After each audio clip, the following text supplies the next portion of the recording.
চলতেছে রমজান মাস। পবিত্র মাহে রমজান মাসে ছোট্ট একটি জিকির করিলে আল্লাহ পাক রব্বুল আলামিনের আরশ আজিমের ভিতরে একটি নূরের খুঁটি রয়েছে, ওই খুঁটি হেলতে দুলতে থাকে এবং আল্লাহ তাআলা খুঁটিকে প্রশ্ন করে, খুঁটি তুমি কেন হেলতেছো দুলতেছো?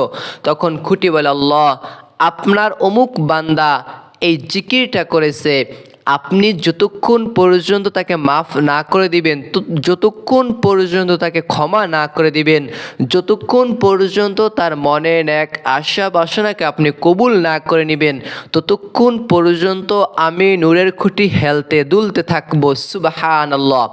তাহলে পবিত্র মাহে রমাদান মাসে এই একটি জিকির বেশি বেশি করে পাঠ করবেন। আল্লাহ তাআলা আপনার 20 বছর, 50 বছর, 90 বছরের গুনাহকেও মাফ করে দিবে। আল্লাহ তাআলা আপনার মনের নেক আশা বাসনা হাজতগুলোকে আল্লাহ তাআলা কবুল করে নেবেন। আল্লাহ তাআলা জীবনের ভিতরে সুখ শান্তি বরকত দান করবেন। আল্লাহ তাআলা জীবন থেকে দুঃখ কষ্ট হতাশা পেরেশানিকে আল্লাহ তাআলা দূর করে দিবেন। সুবহানাল্লাহ। খুবই ফজিলতপূর্ণ গুরুত্বপূর্ণ একটি জিকির, এর আমলের কথা বলে দেব ইনশাআল্লাহ। এই আমলটা আপনি এই নিয়মে অবশ্যই পাঠ করবেন। এমনকি হাদিসের ভিতরে এসেছে, যে ব্যক্তি এই জিকিরটা বেশি বেশি করে পাঠ করে তার ভাগ্য খুলে যায়, তার কপাল খুলে যায়। আল্লাহ তাআলা তার ভাগ্যকে তার মতো সে যেইভাবে করে চায় ওইভাবে করেই আল্লাহ তাআলা সাজিয়ে দেন। সে যেইটা বলে ওইটাই আল্লাহ তাআলা কবুল করে নেন, ওইটাই তার সঙ্গে হতে থাকে। সুবহানাল্লাহ। এমনকি এই জিকিরটা করিলে যে ব্যক্তি এই জিকিরটা করবে তার জন্য 7 আসমান 7 জমিনের রহমতের দরজাগুলো খুলে যায়। সুবহানাল্লাহ। এমনকি 7 আসমান 7 জমিনের পর্দাগুলো তার জন্য উঠে যায়। সুবহানাল্লাহ। এমনকি আল্লাহ তাআলা বলেন, ও বান্দা, তুমি এই জিকির করেছো, তোমার হাত মানে আমার হাত, তোমার মুখ মানে আমার মুখ, যা দিয়ে তুমি কথা বলো, তোমার চোখ আমি আল্লাহ তাআলার চোখ, তুমি চোখ দিয়ে যা দেখো এটাই হচ্ছে আমি, এটাই হচ্ছে আমার চোখ। এমনকি তোমার পা আমার পা হয়ে যায়। এক কথায় মানুষের যত অঙ্গ প্রত্যঙ্গ যাই যা আছে সব কিছু আল্লাহ তাআলার হয়ে যায়। সুবহানাল্লাহ। তাহলে অবশ্যই পবিত্র মাহে রমাদান মাসে এই একটি জিকির খুবই ফজিলতপূর্ণ দামি শ্রেষ্ঠ জিকির, এর আমল অবশ্যই করবেন। আমাদের নবী জনাব মুহাম্মদ রাসূলুল্লাহ সাল্লাল্লাহু আলাইহি ওয়াসাল্লাম বলেছেন, 7 আসমান 7 জমিনকে যদি এক পাল্লায় রাখা হয়, 7 আসমান 7 জমিনকে যদি এক পাল্লায় রাখা হয়, অপর পাল্লায় যদি এই ছোট্ট জিকিরটাকে দেওয়া হয়, যে জিকিরটা পড়তে ছোট, যে জিকিরটা অতি সহজে পাঠ করা যায়, কোনো কষ্ট হয় না, এমনকি আমিও পারি এই জিকিরটা, সেই জিকিরটাকে যদি অপর পাল্লায় রাখা হয় তাহলেও ওই জিকিরের পাল্লাটা ভারী হয়ে যাবে। সুবহানাল্লাহ। চিন্তা করেন তো, সামান্য 1 কেজি 5 কেজি রাখলে তারপরে কিন্তু অনেক সময় কম বেশি হয়, কিন্তু এই জিকিরের পাল্লাটা আল্লাহ তাআলা ভারী করে দিবেন। সুবহানাল্লাহ। তাহলে পবিত্র মাহে রমাদান মাসে এই আমলটা কীভাবে করে করবেন, সেই নিয়ম কানুনটা জানতে শিখতে দেখতে থাকুন, ইনশাআল্লাহ আমি বলে দিচ্ছি। তবে আপনাকে মনে রাখতে হবে, পবিত্র মাহে রমাদান মাসে কেউ যদি একটি ফরজ নামাজ, ফরজ হুকুম আদায় করে, আল্লাহ তাআলা তাকে 70টি ফরজ আদায় করার সমপরিমাণ সওয়াব দিয়ে থাকেন। এমনকি কেউ যদি একটা সুন্নাত, একটা ওয়াজিব আদায় করেন, আল্লাহ তাআলা তাকে 70টা ওয়াজিব আদায় করার সমপরিমাণ সওয়াব দিয়ে থাকেন। আল্লাহ তাআলার কাছে কেউ যদি একটা সুন্নাত অথবা নফল নামাজ আদায় করেন, আল্লাহ তাআলা ওই বান্দাকে 70টার সমপরিমাণ সওয়াব দিয়ে থাকেন। এমনকি রমজান মাসে কেউ যদি একটি হরফ পাঠ করে তাহলে আল্লাহ তাআলা তাকে 70টি নেকি দিয়ে থাকেন। এমনকি যে ব্যক্তি আল্লাহ তাআলার সন্তুষ্টির জন্য জিকির আজকার তাসবিহ তাহলিল নামাজ রোজা করবে, আল্লাহ তাআলা তাকে যে কত সওয়াব দিবেন সেটা একমাত্র আল্লাহ তাআলাই ভালো জানেন। সুবহানাল্লাহ। তাহলে অবশ্যই এই পবিত্র মাহে রমাদান মাসে আমরা যে রোজা রাখতেছি এর পুরস্কারটা স্বয়ং আল্লাহ তাআলা নিজের হাতেই আমাদেরকে দিবেন। সুবহানাল্লাহ।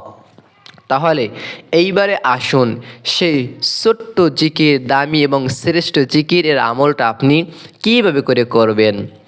এই জিকিরটা আপনি দুইভাবে করে করতে পারেন। এক ভাগ হলো আপনি দিনে রাতে চলতে ফিরতে উঠতে বসতে এই জিকির এর আমলটা করতে পারেন।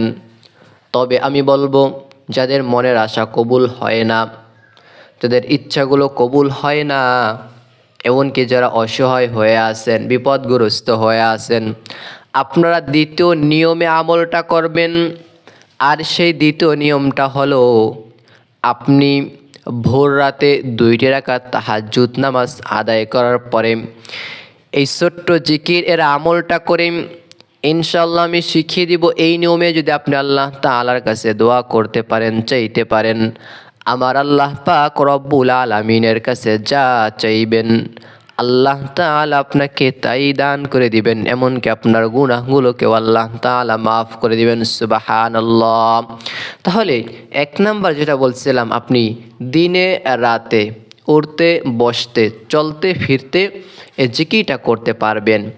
আর যদি মনে হয় যে হুজুর অনেক অসহায় হয়ে আসছি, দারিদ্রতার ভিতরে রয়েছি, অভাবের ভিতরে রয়েছি, চাকরি হচ্ছে না, সন্তান হচ্ছে না, হ্যাঁ, শরীর অসুস্থ জ্বালাপোড়া থাকে, তাহলে আমি বলবো ভোর রাতে উঠেন, ওইটা 2 রাকাত তাহাজ্জুদ নামাজ আদায় করেন, তারপরে ছোট্ট জিকিরের আমলটা করেন, এরপর আপনি আল্লাহ তাআলার কাছে দোয়া করেন।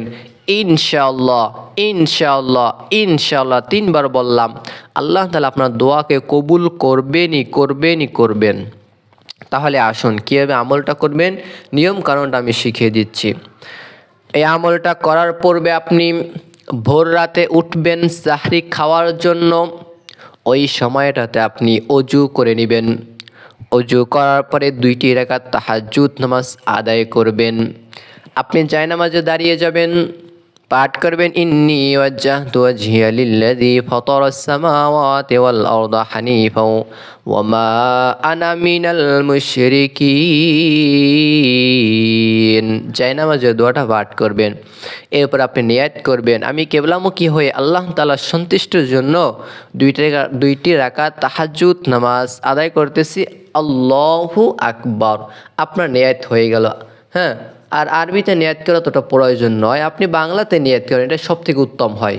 যে আমি কিবলামুখী হয়ে 2 রাকাত তাহাজ্জুদ নামাজ আদায় করতেছি, আল্লাহু আকবার। আপনি যেইভাবে করে পারেন আপনি ওইভাবে করে আপনি নিয়াতটা করে নেবেন। এরপরে হাত বাঁধলেন, এরপরে পাঠ করবেন সুবহানাকাল্লাহুম্মা ওয়া বিহামদিকা ওয়া তাবারাকা ইসমুকা ওয়া তাআলা জাদ্দুকা ওয়া লা ইলাহা গায়রুক। এরপরে আপনি পাঠ করবেন আউযু বিল্লাহি মিনাশ শাইতানির রাজীম বিসমিল্লাহির রহমানির রহিম আলহামদুলিল্লাহি রাব্বিল আলামিন আর রহমানির রহিম মালিকি ইয়াউমিদ্দিন ইয়াকা না'বুদু ওয়া ইয়াকা নাস্তাঈন ইহদিনাস সিরাতাল মুস্তাকিম সিরাতাল লাযীনা আন'আমতা আলাইহিম গায়রিল মাগদুবি আলাইহিম ওয়ালাদ-দাল্লিন।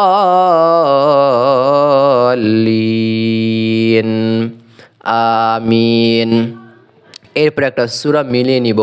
আমি সূরা ফিল পাঠ করতেছি, আপনি সূরা ফিল পারলে পড়বেন, অথবা অন্য সূরা যেই সূরাটা পারেন সহজ সেটাই পাঠ করে নেবেন। যেমন লিইলাফি কুরাইশিন ইলাফিহিম রিহলাতাশ শিতাই ওয়াস সাইফ فليعبدوا رب هذا البيت الذي أطعمهم من جوع وآمنهم من خوف। এরপর আপনি আল্লাহু আকবার বলে রুকুতে গেলেন। হ্যাঁ, ধরেন আমি রুকুতে গেলাম, পাঠ করব সুবহানা রাব্বিয়াল আযীম সুবহানা রাব্বিয়াল আযীম সুবহানা রাব্বিয়াল আযীম।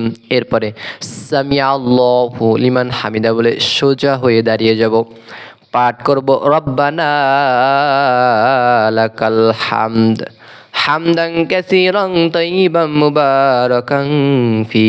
এই দোয়াটা পারলে পাঠ করবেন, আর না পারলে অতি দ্রুত শেখার চেষ্টা করে নেবেন।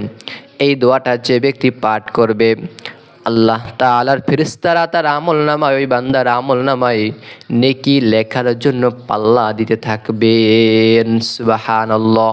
এরপর আপনি আল্লাহু আকবার বলে প্রথম রাকাতে প্রথম সিজদাতে গেলেন, ধরেন হ্যাঁ, পাঠ করবেন সুবহানা রাব্বিয়াল আলা, সুবহানা রাব্বিয়াল আলা, সুবহানা রাব্বিয়াল আলা। এরপর আপনি আল্লাহু আকবার বলে বসবেন, এটাকে বলা হয় দুই সিজদার মাঝখান। পাঠ করবেন আল্লাহুম্মা গফিরলি ওয়ারহামনি ওয়াহদিনি ওয়াআফিনি ওয়ারযুকনি। এরপরে আল্লাহু আকবার বলে আবার দ্বিতীয় সিজদা যাবেন, পাঠ করবেন সুবহানা রাব্বিয়াল আলা, সুবহানা রাব্বিয়াল আলা, সুবহানা রাব্বিয়াল আলা। তিনবার পাঠ করে নিলেন। এরপর আপনি আল্লাহু আকবার বলে দ্বিতীয় রাকাতের জন্য দাঁড়িয়ে গেলেন, হাত বাঁধলেন, পাঠ করবেন বিসমিল্লাহির রহমানির রহিম আলহামদুলিল্লাহি রাব্বিল আলামিন আর রহমানির রহিম মালিকি ইয়াউমিদ্দিন إياك نعبد وإياك نستعين اهدنا الصراط المستقيم صراط الذين أنعمت عليهم غير المغضوب عليهم ولا الضالين।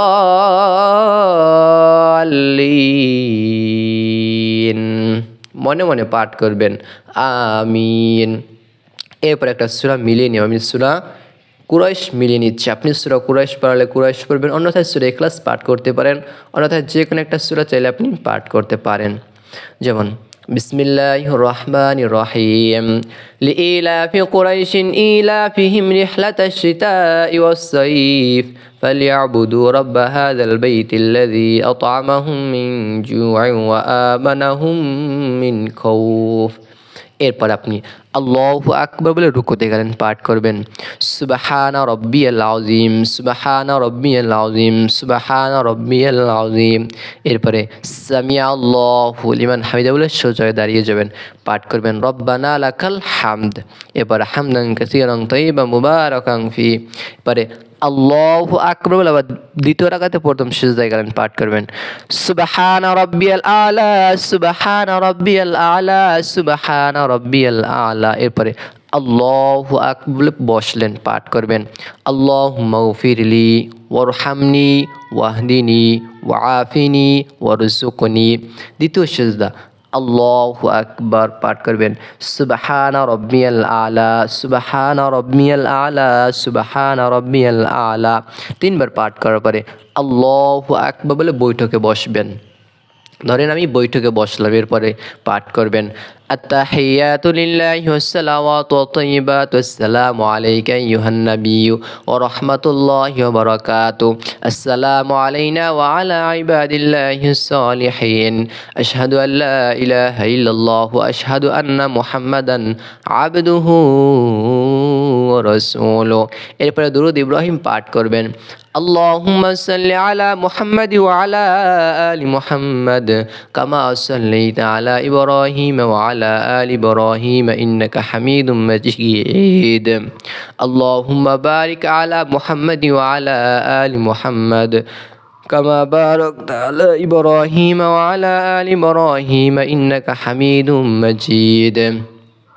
এরপরে দোয়া মাসুরা পাঠ করে নেবেন اللهم إني ظلمت نفسي ظلما كثيرا ولا يغفر الذنوب إلا أنت فاغفر لي مغفرة من عندك وارحمني إنك أنت الغفور الرحيم। এরপরে আসসালামু আলাইকুম ওয়া রাহমাতুল্লাহ, আসসালামু আলাইকুম ওয়া রাহমাতুল্লাহ বলিয়া নামাজ শেষ করে নেবেন। এরপরে আপনি তিনটিবার পাঠ করবেন আস্তাগফিরুল্লাহ, আস্তাগফিরুল্লাহ, আস্তাগফিরুল্লাহ। তিনবার পাঠ করার পরে এরপর তিনটিবার দুরূদ শরীফ পাঠ করে নেবেন। দুরূদ ইব্রাহিম পারলে দুরূদ ইব্রাহিম পড়বেন, নামাজে যে দুরূদটা আমরা পাঠ করে থাকি ওইটা, অথবা ছোট্ট দুরূদ সাল্লাল্লাহু আলাইহি ওয়াসাল্লাম, সাল্লাল্লাহু আলাইহি ওয়াসাল্লাম, সাল্লাল্লাহু আলাইহি ওয়াসাল্লাম তিনবার। এরপরে আপনি পাঠ করবেন সেই জিকিরটা সম্পর্কে হযরত মুসা আলাইহিস সালাতু ওয়াসসালাম আল্লাহ তাআলাকে বলেছেন, আল্লাহ আমাকে আপনি এমন একটি জিকির অথবা তাসবিহ শিখিয়ে দেন যেটার মাধ্যমে আমি স্পেশালভাবে আপনাকে ডাকতে পারবো। তখন আল্লাহ তাআলা বলেছিলেন, ও মুসা তুমি কি সেটা শিখতে চাও? তখন মুসা নবী বলেছেন, হ্যাঁ আল্লাহ, আমি শিখতে চাই।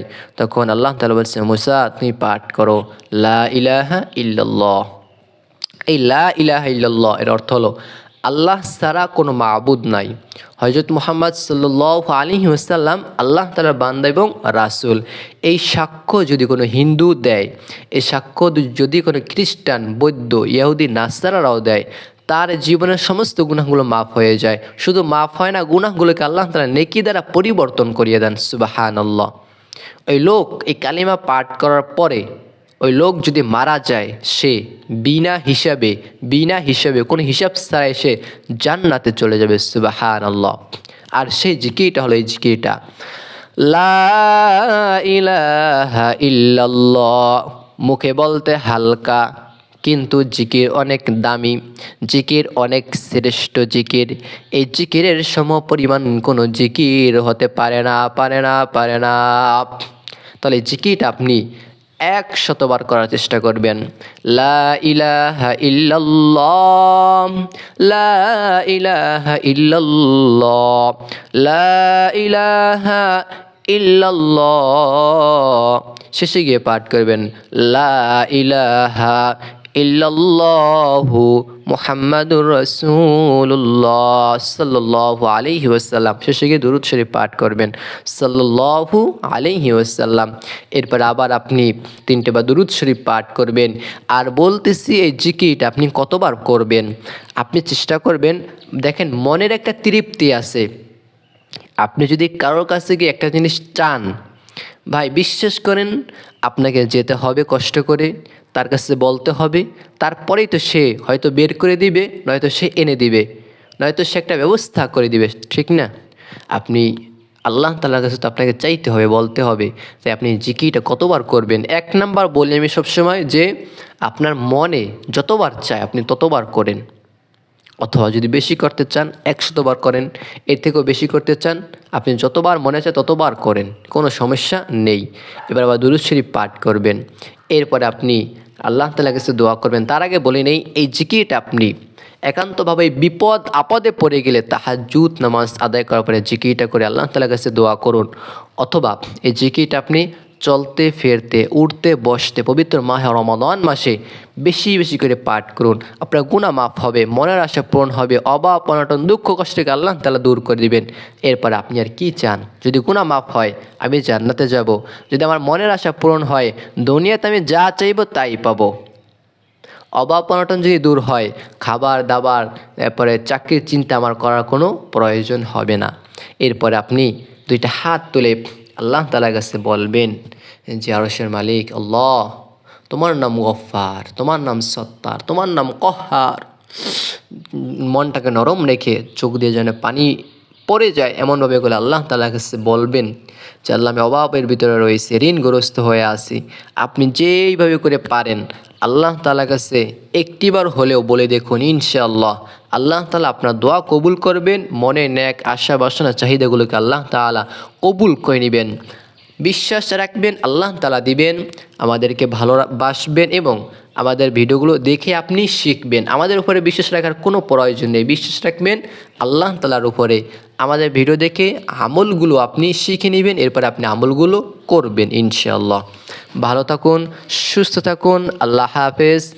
আসসালামু আলাইকুম ওয়া রাহমাতুল্লাহ।